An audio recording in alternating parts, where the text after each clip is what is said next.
You ask Tiger to solve.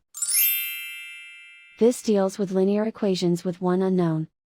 The final result is y equals -3. Let's solve it step by step. Simplify the expression. Expand the parentheses. Simplify the arithmetic. Multiply the coefficients. Group like terms. Simplify the arithmetic. Expand the parentheses.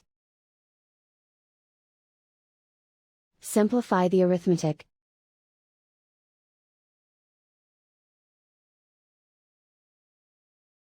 Group all y terms on the left side of the equation.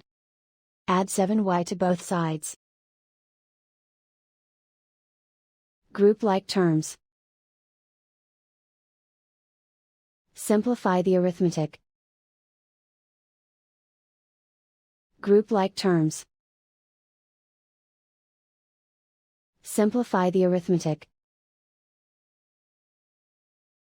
Group all constants on the right side of the equation. Add 7 to both sides. Simplify the arithmetic.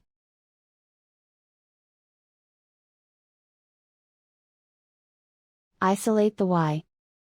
Divide both sides by -13. Cancel out the negatives. Simplify the fraction. Move the negative sign from the denominator to the numerator. Find the greatest common factor of the numerator and denominator. Factor out and cancel the greatest common factor. And so the final result is y equals -3.